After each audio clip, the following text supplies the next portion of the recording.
이제는 강남 3구도 세금이다. 근데 진짜 세금 너무 많이 때리는 것 같아요. 저거는 있을 수 없는 일이야.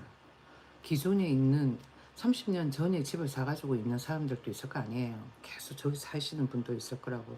어떻게 세금을 내요? 그건 착취야. 내가 강남에 집이 있어서 그런 게 아니에요. 집 없어요. 그런데 기존에 30년, 20년 뭐 해가지고 기존에 살고 있던 사람도 있을 거 아니에요. 낼 수 있을까? 엄청 많아, 세금이. 그건 착취라니까. 만약에 두 채가 있다 이러면 뭐 최악인 거지. 그래도 뭐 괜찮다 그런 거는 몰라도 아니다 이러면은 이것도 손보나 봐.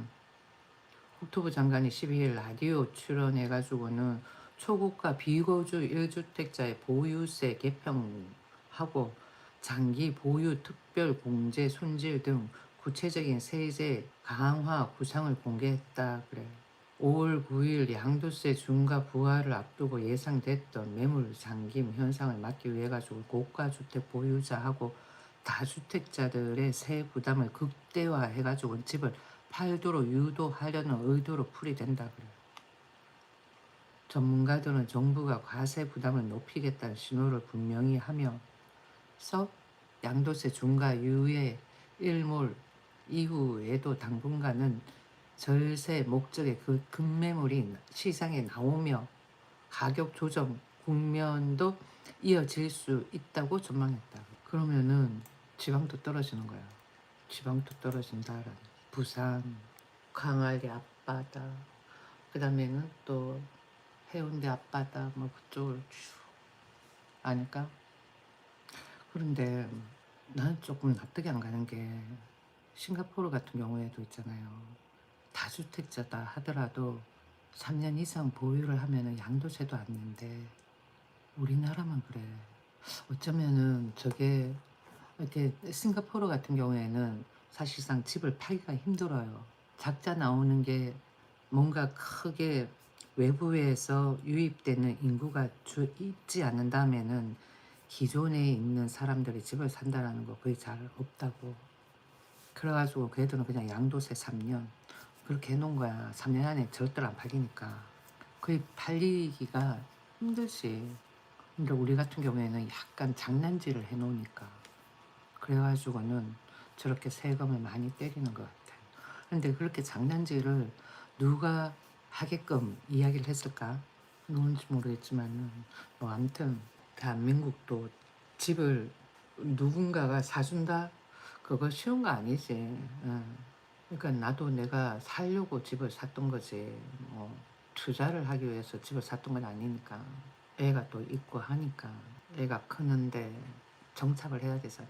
나중에 뭐 우리 애가 또 크면은 뭐 지금 필요하겠지. 아무튼 뭐 집값이 저렇게 나가면은 세금이 꽤 많더라고. 꽤 많아.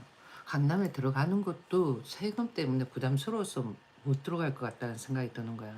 그러니까 집을 오래 들고 있으면은 그 오래 들고 있는 그걸로 해가지고 세금 혜택이 주어졌는데 집을 오래 보유하고 있다고 해가지고는 세금 혜택을 주는 거에 대해 가지고는 불합리한 거 아니에요. 뭐 등등 이재명 대통령이 그렇게 이야기를 하대.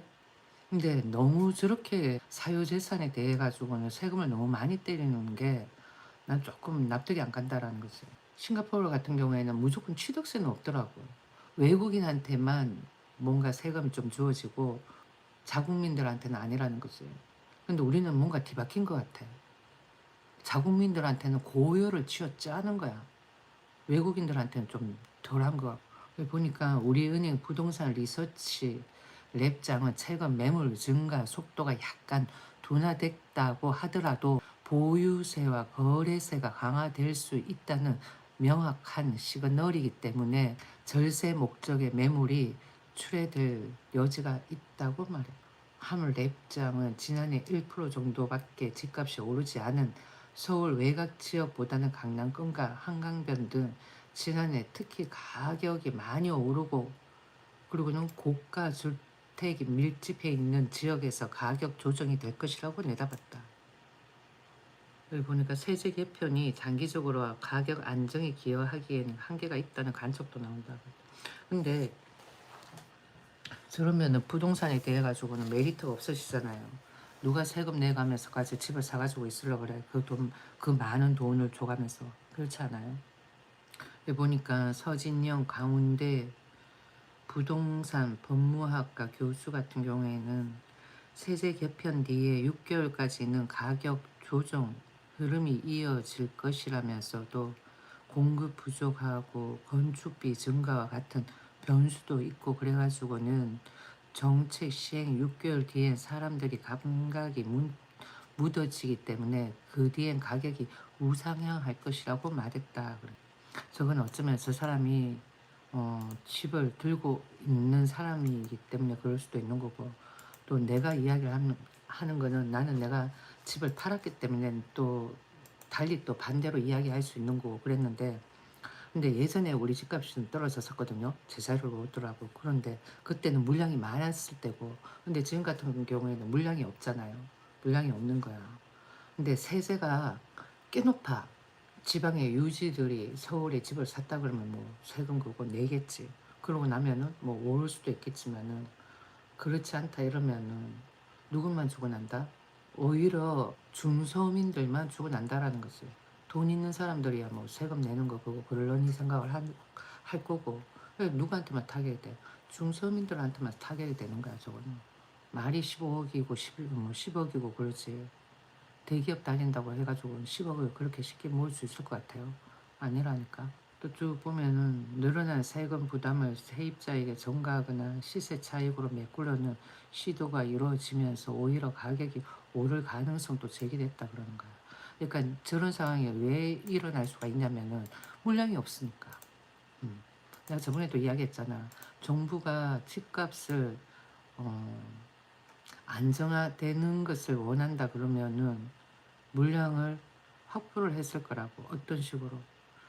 서울에 가면은 진짜 꼬실꼬실한 데 많아요. 때려 부수고 그러고는 다시 짓고 등등 하려면 할 수 있다고. 강동구에도 보면은 천호동 뒤편하고 암사동하고 접점지역 거기 최악이거든.